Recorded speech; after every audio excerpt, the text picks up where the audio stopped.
a 0% increase, which I think was very fair, and assisting us to close the budgetary gap and minimize any layoffs. And these gentlemen were part of that also. Certainly is appreciated. And as a result of the state's action, the town finds itself in an unfortunate position of not being able to fully fund these people at a level stabilized rate that they were getting for the previous 12 months. So it's an unfortunate set of circumstances. I fully understand the rationale for filing the action because they have to safeguard their interests and their rights. We have to defend the town's position.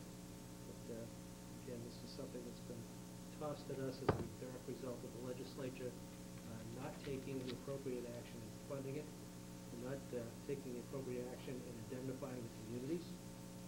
So now we have cities and towns, particularly North Reading being one of the lead communities in the fight, basically forced upon us by the legislature. It's really unfortunate.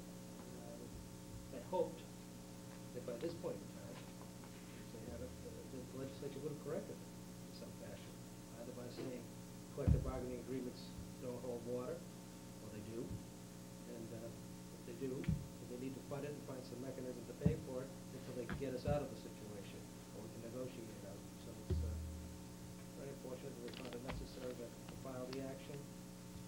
I understand it. I don't blame them. Yeah, I guess all I can say is I echo the comments of the chair and of Mr. O'Leary.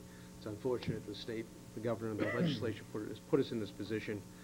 As Mr. O'Leary has stated, legislature should either funded the Quinn bill completely or pass new legislation that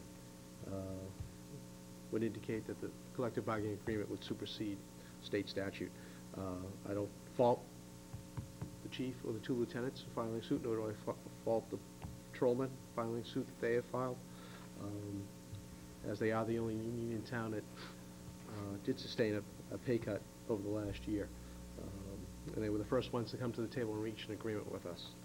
So it's unfortunate that they find themselves in that position. We find ourselves defending the town's position, something that was not brought on by any doings of anyone, either town employee or town government. It's all done by state government. If I may, Mr. Chair.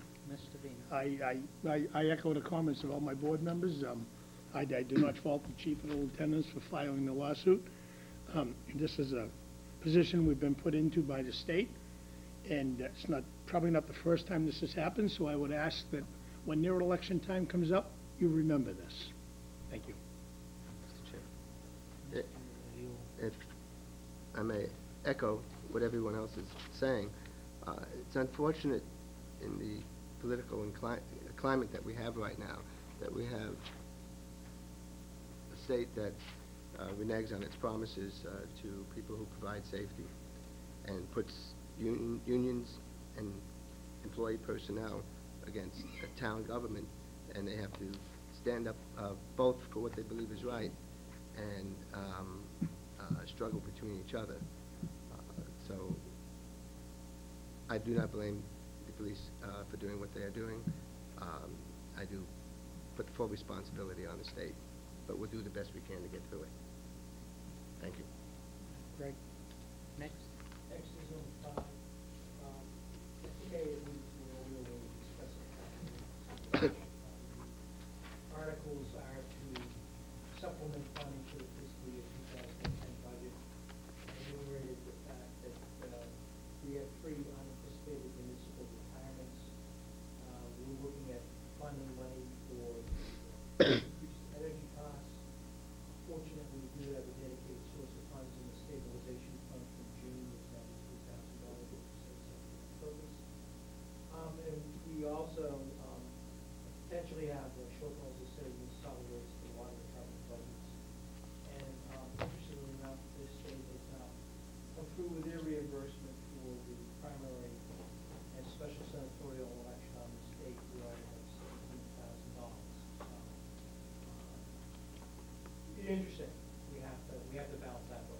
So I'm hopeful that we'll receive full funding, but if it's not, we'll have to address it at town meeting in the spring.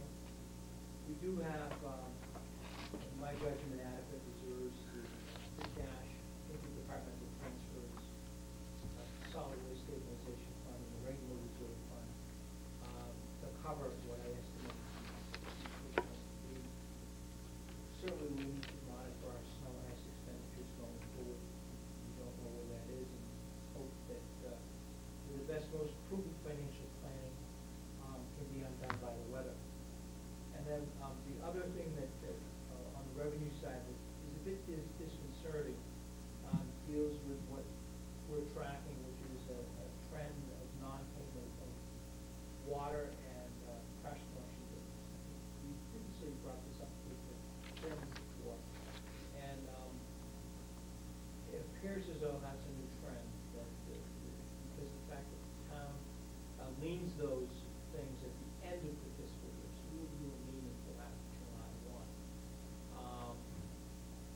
People are short on cash, and it's resulting in, a shortfall in these amounts being paid for this. So what we've done is, talked to the DPW and the finance department staffs, and I've asked them to get to the plan of action that I would share with you in terms of how we address that.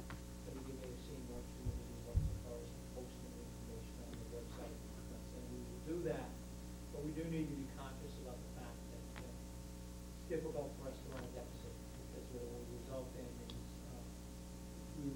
those accounts are being handled as self-funded. The water department is an enterprise account. The trash budget, although it's not technically an enterprise fund, it's run like that, which means that 100% of the revenues that are raised are done through user fees. And if we were to run a shortfall, we would run into jeopardy of having to fund that from within the general fund. So I do want to get you some more information on that. I do want to raise a flag and let you know that that's a concern going forward. And I do need to get back to you with some actions fairly quickly, because it's not a situation that we can have to grow and do. Greg, can any of this be the result of sending the duplicate bills, or the bills out, the two bills in one envelope? I've already, on the first round, I forgot to pay one of the bills. Ended up contributing to the, to the fines budget. So I'm just wondering if, in fact, that's an issue, and we should, maybe, hopefully, the newspaper might print something too. People should be looking when they get the bill, and they put the other one aside because they're two different dates, not to forget to pay it. I'm just wondering if that's a contributing factor to this or not. I certainly think sending out a reminder notice is appropriate to do that. I wasn't thinking of sending it out in terms of putting a stamp on it, Yeah. and otherwise we just, why did we bother consolidating the bill? I'm thinking in terms of maybe just a little notice in the paper, and a week before the particular bill, the second bill, the later bill of the billing, Trash the bill. mailing. I think it's the trash that comes this later. time around. Just to remind people. If you can kind of compare the amounts, and I don't have them right in front of me right now, but my recollection was that the amount of unpaid water was substantially more than the amount of unpaid trash bills. It's really the water issue with water bills just not being paid.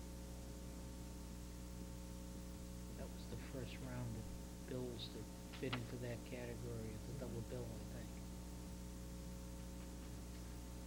All right, so I'll be back in touch with the board, about the plan of action, and get you into a discussion that includes information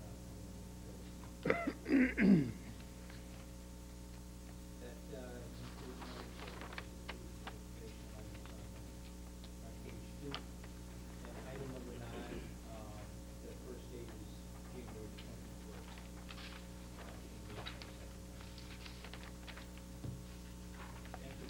21st, you said? Correct.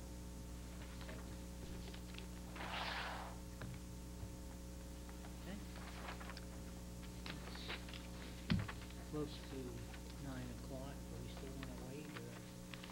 Yeah, it looks like there are some people here already, so it looks like we'll go beyond 9 anyway, the discussion.